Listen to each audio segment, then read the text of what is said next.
আচ্ছা, এখন আসেন ট্রেডিশনাল সিস্টেম কিভাবে কাজ করতো।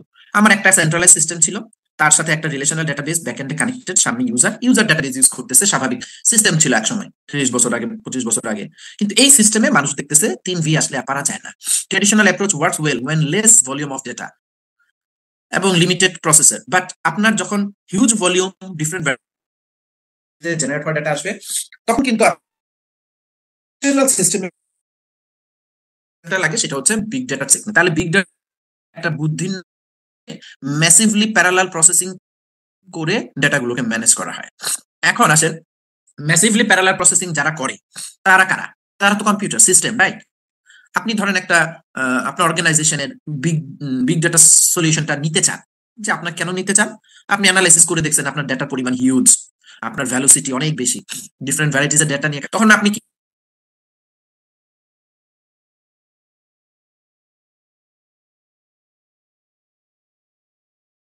এই 500টা কম্পিউটার এরা একসাথে কাজ করে যখন, তখনই বলে ম্যাসিভলি প্যারালাল প্রসেসিং। এই 500টা কম্পিউটারকে কি খুব পাওয়ারফুল কম্পিউটার হইতে হবে? হুম? না স্যার। ওই যে জাহাঙ্গীর ইউনিভার্সিটির এক্সাম্পল দিলাম, হ্যাঁ, স্যার। গাছের পাতাগুলো 1 ঘন্টায় যে কালেক্ট করে দিল, তারা কারা? বাচ্চা ছেলেরা বাচ্চা ছেলে। তার প্রসেসিং কতটুকু? সে কতটুকু জোরে হাঁটতে পারে? তার খুবই হাত তো ছোট, হাতের পাতা উঠেই বা কয়টা? খুব পাওয়ারফুল দরকার নেই। তার মানে প্রত্যেকটা কম্পিউটার ওই বাচ্চা ছেলে হবে। তার একটু প্রসেসিং থাকবে, মেমোরি থাকবে, তার নিজস্ব, দ্যাটস এনাফ। বাট লাগবে কম্পিউটার 500টা 5000 এরকম। এখন আসেন এরপরে আমরা যে জিনিসটা পড়বো সেটা হচ্ছে বিগ ডাটার কনসেপ্টটা তো বললাম, যে বিগ ডাটার মাধ্যমে এটাকে সলভ করা হয়। স্যার কিভাবে করা হয়?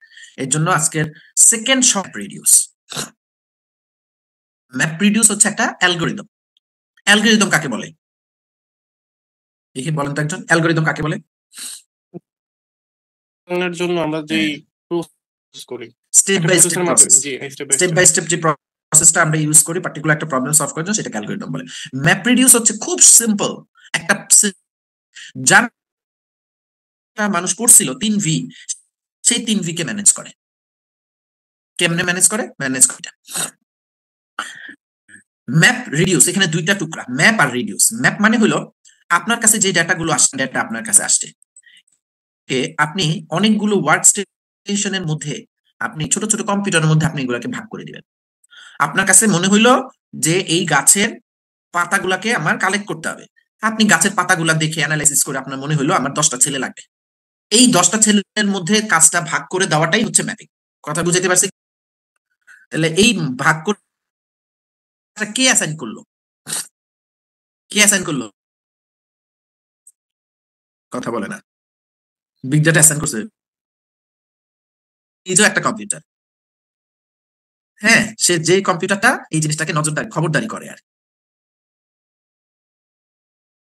সলভ করার জন্য ছোট ছোট কম্পিউটার গুলোর মধ্যে ডেটা সেটটাকে ভাগ করে করে যে আপনি দিয়ে দিচ্ছেন, এটা হচ্ছে ম্যাপিং।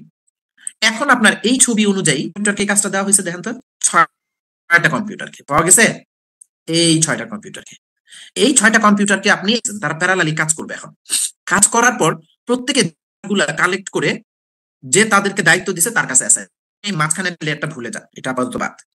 প্রত্যেকটা কম্পিউটার কাকে রেজাল্টটা পাঠাচ্ছে? একজনকে, রাইট? তাহলে রেজাল্টটা পাচ্ছে 6 জন স্যার। 6 জনের কাছ থেকে। এই 6 জনের কাছ থেকে রেজাল্ট পাওয়ার পর তার এখন কাজ কি? ইউজারকে শো বলেন। করা। 6 জনের কাছ থেকে আলাদা আলাদা রেজাল্ট পাইছে, স্যার সে রেজাল্ট গুলাকে একত্রে করবে, করে একটা একসাথে করতে হবে। ইউজার কি আবার এই যে একসাথে করলো, 6 জনের রেজাল্টটা আলাদা আলাদা ছিল, একসাথে হইলো না বড় হইলো? বড়। হ্যাঁ, ছোট। স্যার একসাথে করাতে ছোট হইতো আগে ছিল। 10টা সংখ্যার যোগ করেন, যোগফলটা দেখতে ছোট হবে না 10টা সংখ্যা দেখতে ছোট হবে? যোগফল। তাহলে এটা রিডিউস হয়ে গেছে, এই জন্য পরের টার্মটাকে বলে রিডিউস। গ্রুপে লিখছে স্যার, জয়েন করতে চাচ্ছে স্যার ক্লাসে। থাকুক, আমি দেখতেছি। আপনি এত উৎসাহী কেন? ভালো সিয়ার তো ক্লাস করে। আচ্ছা, তো এখন এই স্যার আমি বড় বলছিলাম কেন স্যার, কারণ 6 জন। হ্যাঁ বড়, আপনি বুঝছি টোটাল রেজাল্টটা ইয়ে করে যোগফল বললেন না। আমরা যেটা বলার চেষ্টা করছি সেটা 6 জনের কাছে চলে গেছিল, প্রত্যেকের রেজাল্ট গুলো একসাথে করার পর এখন এই জিনিসটা ছোট হয়ে আসছে। ফাইনাল রেজাল্ট আমি আপনি জানাই দিলাম, ঠিক আছে? যেমন ধরেন আপনারা যে রুমে ক্লাস করেন, ওই রুম, এই যে আমাদের বিল্ডিং এ ওই রুম ভর্তি ধরেন কিছু বিভিন্ন কালারের, লাল, নীল, হলুদ, সবুজ। আমি বললাম যে এই রুমের বলগুলা গুনতে হবে। গুনার জন্য সবাই গুনলো। একজন বললো আমার কাছে হলুদ আছে 10টা, নীল আছে 50টা, লাল আছে 5টা। আরেকজন বললো আমার কাছে হলুদ আছে 3টা, নীল আছে 100টা, লাল আছে 2টা। আরেকজন বললো আমার কাছে নীল আছে 4টা, হলুদ আছে 50টা, এরকম। তো এখন কি সার্ভারের কাজ কি হবে? মানে যে কাজটা আছে হলুদ গুলো এক করা, যোগ করা, সব লাল গুলা যোগ করা, সব নীল গুলা যোগ করা, তারপর আমাকে জানাই দিবে লাল এতগুলা, হলুদ এতগুলা, নীল এতগুলা। All counting problem. জি স্যার। এর জন্য অন্যের রেজাল্ট গুলা একসাথে করে এটা একটা ফাইনাল কম্বাইন্ড রেজাল্ট আসলো, ইন্টিগ্রেটেড রেজাল্ট। তার মানে জিনিসটা রিডিউস হয়ে গেল। কথা বোঝা গেছে? এই যে ম্যাপ আর রিডিউস, এটা একটা সাধারণ অ্যালগরিদম, যে অ্যালগরিদমটার মাধ্যমে একটা কাজকে ছোট ছোট টুকরা করে অনেক জনের মধ্যে অ্যাসাইন করে দেওয়া হয়। অ্যাসাইন করে দেওয়ার পর প্রত্যেকে যার যার কাজ সমাধান করে সেই রেজাল্টটা যে অ্যাসাইন করছে তার কাছে সবার রেজাল্টটা ইউজারকে দেখায়। এই অ্যালগরিদমটাই হলো ম্যাপ রিডিউস অ্যালগরিদম। বুঝতে পারতেছি? জি স্যার। আচ্ছা, এখন আসেন এই ম্যাপ রিডিউস অ্যালগরিদমটা গুগল সলিউশন স্যার এখানে কেন লেখা, খুব ইন্টারেস্টিং একটা জিনিস। গুগল সলিউশন এই কারণে লেখা যে প্রথম বিগ ডাটার সলিউশনটাকে, বিগ ডাটা তো একটা কনসেপ্ট, রাইট, একটা ধারণা, প্রাণ দেওয়ার জন্য, এই ধারণাটাকে অ্যাক্টিভ করার জন্য, বুঝেন কথাটা? প্রশ্ন বুঝে নেই? আচ্ছা, আবার বলি, বিগ ডাটা কি কোনো ফিজিক্যাল জিনিস নাকি বায়োবিও জিনিস? বায়োবিও জিনিস। এটা একটা ধারণা, কনসেপ্ট। এই কনসেপ্টটাকে প্রাণ দিছে কোন অ্যালগরিদমটা? Map reduce. তার মানে ম্যাপ রিডিউস অ্যালগরিদমটা না থাকলে আপনি বিগ ডাটার ওই 3V কে ম্যানেজ করতে পারতেন না। ম্যাপ রিডিউস অ্যালগরিদমটা একটা অ্যালগরিদম। এই অ্যালগরিদমটার আকারে আপনি কাগজে কলমে এখন লিখলেন যে আমি এই ম্যাপ রিডিউস অ্যালগরিদমটার মাধ্যমে আমি আমার অফিসের একটা হাই ভেলোসিটিতে জেনারেট হওয়া ডাটা ডিফারেন্ট ভ্যারাইটিজের ডাটা অ্যালগরিদমের মাধ্যমে ম্যানেজ করব। বুঝা গেছে কথাটা?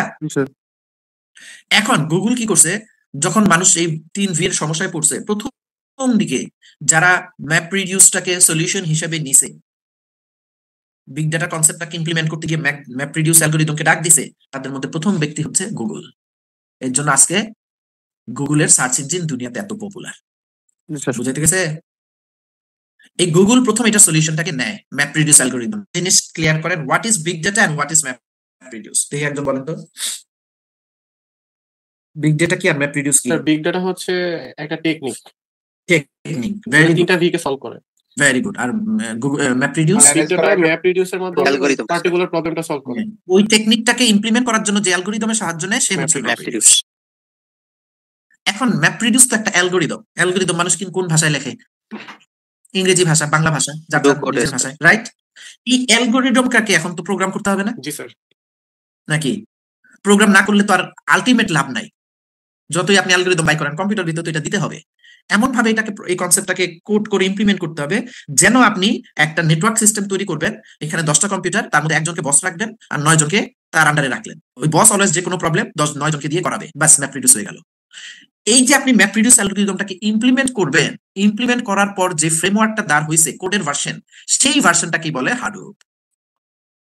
হাডুপ হচ্ছে আমাদের আজকের পড়ার থার্ড কিওয়ার্ড। ম্যাপ রিডিউস যে অ্যালগরিদমটা, সেই অ্যালগরিদমটাকে এখন আপনাকে ইমপ্লিমেন্ট করতে হবে কোন একটা হাই লেভেল ল্যাঙ্গুয়েজ দিয়ে। এটাকে ইমপ্লিমেন্ট করতে হবে না?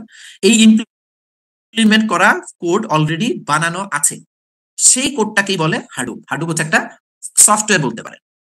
এবার বুঝতে পারছি? তাহলে হাডুপের মধ্যে কি আছে বলেন তো? এটা একটু আবার রিপিট করবেন? অ্যালগরিদম পাওয়ার পর আপনার নেক্সট কাজ কি হয় মনির? অ্যালগরিদম পাওয়ার পর আপনার নেক্সট কাজ কি? Sir code implementation. হ্যাঁ, সেটাই তো হাডুপ। হ্যাঁ, সেটাই হাডুপ। কোড করলেই তার কোডটা, প্রোগ্রামটার নাম কি বলে? হাডুপ। এটা তার একটা প্রোগ্রাম না, লটস অফ প্রোগ্রাম, এর জন্য এটা একটা সফটওয়্যার। বুঝা গেছে? এখন আপনাকে প্রশ্ন করলাম, হাডুপের মধ্যে কি আছে? কোন জিনিসটা আছে হাডুপের মধ্যে? প্রশ্নটা মানে বুঝেন নাই। হাডুপের মধ্যে ম্যাপ রিডিউস অ্যালগরিদমটা আছে। ম্যাপ রিডিউসের অ্যালগরিদমের হাই লেভেল ল্যাঙ্গুয়েজ ভার্সনটাই হলো হাডুপ। ক্লিয়ার কিনা? জি স্যার। তাহলে কি আমরা ইনডিরেক্টলি বলতে পারি অর 3V? G sir. এতক্ষণে বুঝছি। এই হলো আজকের ক্লাসের বেসটা, এই মাত্র শেষ করলাম। আমার শুরুতেই আমি হাডুপ পড়ানোরই কথা আসলাম। তাহলে আমরা সমস্যা কি করছিলাম? 3V তে হচ্ছে যে ম্যাপ্রিডিউস অ্যালগরিদমটা সাহায্য নিলে এই প্রবলেম সলভ করা যায়। মানুষ ম্যাপ্রিডিউস অ্যালগরিদম সাহায্য নিল, নেওয়ার পর এটাকে কোড ভার্সন বানাইলো যেটার নাম হচ্ছে হাডুপ। তাহলে আলটিমেটলি হাডুপ হচ্ছে বিগ ডেটা সলিউশন। ক্লিয়ার কিনা এখন? জি স্যার। এই হাডুপটা অলরেডি বানানো, মানে যেমন ধরেন উইন্ডোজ একটা অপারেটিং সিস্টেম না, আপনাকে অপারেটিং সিস্টেম বানাইতে হয় না, দোকান থেকে কম্পিউটার কিনে ইনস্টল করলেই হয়। তা কেন আপনি বানান? এক্স্যাক্টলি আপনার অফিসে যদি আজকে হাডুপের সলিউশন লাগে, আপনার সরি বিগ ডাটা সলিউশন আপনার অফিসে যদি আজকে লাগে, তাহলে আপনি হাডুপ ইনস্টল করে ফেলবেন। ব্যাপারটা জি স্যার। হাডুপ, এটা নিয়ে একটু বলি। হাডুপ একটা সফটওয়্যার নাম বলেন তো? Linux operating system. এই ওপেন সোর্স ফ্রেমওয়ার্কটা হাডুপ, এটাকে ওপেন সোর্স করে রাখছে প্রত্যেকটা মানুষ, প্রত্যেকটা অর্গানাইজেশন যেন তার মতো করে হাডুপটাকে কাস্টমাইজ করতে পারে। কথা বোঝা গেছে? এটা একটা ডিস্ট্রিবিউটেড এনভায়রনমেন্টে হয়। হাডুপটার বিভিন্ন অংশ আছে, এগুলো নিয়ে আমি একটু পরে আলোচনা করব। তো হাডুপ ইজ ওপেন সোর্স ফ্রেমওয়ার্ক, এটা ইন্টারনেটে অ্যাভেলেবল, এবং এটার আপনি যে কোনো বিগ ডাটার সমাধানটা যদি পেতে চান হাডুপ ইনস্টল করবেন। হাডুপ নিলেন মানে ম্যাপ্রিডিউস অ্যালগরিদম নিলেন। এই ওপেন সোর্স ফ্রেমওয়ার্কটা কোন হাই লেভেল ল্যাঙ্গুয়েজ দিয়ে লেখা হয়েছে? এটা জাভা দিয়ে বানানো। জাভা কেন জাভা দিয়ে বানানো? জাভা হচ্ছে ওয়ার্ল্ডের সবচেয়ে popular language, object oriented base সবচেয়ে পপুলার ল্যাঙ্গুয়েজ দেওয়ার জন্য, অর্থাৎ হাডুপ তৈরি করার জন্য। এবং এটা কারা বানায়? অ্যাপাচি ফাউন্ডেশনের নাম শুনছেন? সফটওয়্যার ফাউন্ডেশন, অ্যাপাচি ফাউন্ডেশন এই সফটওয়্যারটা তৈরি করে, হাডুপটা তৈরি করে, ওপেন সোর্স, এবং এটা জাভাতে লেখা। জাভাতে লেখার কারণে আমাদের খুব সুবিধা হয়েছে, কারণ জাভা পারে না এরকম লোক এখন দুনিয়াতে খুবই কম। যে কারণে এটাকে যে কেউ ইনস্টল করে আপনি আপনার মতো এটাকে কাস্টমাইজ করে ইউজ করবেন। ওকে, এখন আসেন কিভাবে কাজ করে দেখেন। উপর হাডুপের ছবিটা আমরা দেখবো এখন থেকে। তাহলে আমরা হাডুপ বললেই কি বুঝবো? Big data solution. ক্লিয়ার? আচ্ছা, উপরে ছবিটা দেখেন ট্রেডিশনাল সিস্টেম। আপনার বিগ ডাটা বলতে এই সার্কেলটা বুঝাইছে, এখানে 3 ভি আছে। এই 3 ভি কে সমাধান করার জন্য আপনি খুব পাওয়ারফুল একটা কম্পিউটার আনলেন, কোনো লাভ নেই। রাদার আপনি হাডুপ অ্যাপ্রোচে যান। আপনি কি করছেন? এই প্রবলেমটাকে কি করছেন? ছোট ছোট টুকরায় ভাগ করে দিচ্ছেন। প্রত্যেকটা টুকরা এক একটা ছোট ছোট কম্পিউটার, তার মধ্যে কম্পিউটেশন আছে। সেই এই টুকরাটার সলিউশন দিছে, সলভ করছে। সলভ করার পর সবগুলা রেজাল্টকে একসাথে করে ফাইনাল রেজাল্টটা কার কাছে পাঠাইছে? যে তাকে দায়িত্বটা অ্যাসাইন করছে তার কাছে পাঠাইছে। এইভাবে হাডুপের মূল কনসেপ্টটা কাজ করে। খুব সিম্পল। তার মানে কি, আপনি এখন বলেন তো বিগ ডাটা কনসেপ্ট, ম্যাপ্রিডিউস অ্যালগরিদম, হাডুপ, কোনটা সবচেয়ে বেশি আপনার মনে টানছে? হাডুপ। আচ্ছা, হাডুপটা টানছে। আপনি তো ফিনিশ প্রোডাক্ট চান, এর জন্য হাডুপটা টানছে। আমারে টানছে কিন্তু ম্যাপ্রিডিউস অ্যালগরিদম। কোড দিয়ে কি করবেন? আজকে হাডুপ আছে, কালকে অন্য কেউ হাডুপ ভাঙা হয়তো সি দিয়ে বানাবে, পাইথন দিয়ে বানাবে, কিন্তু ম্যাপ্রিডিউস অ্যালগরিদম কি শেষ হবে? না স্যার। তাহলে আপনারা তো খালি ফিনিশ প্রোডাক্ট চান। আসল জিনিস কে? আসল কারিগর কে? ম্যাপ্রিডিউস অ্যালগরিদমটা যদি না থাকতো, ওই যারা হাডুপ বানাইছে তারা কোনো ধারণাই পাইতো না কিভাবে 3 ভি কে ম্যানেজ করবে।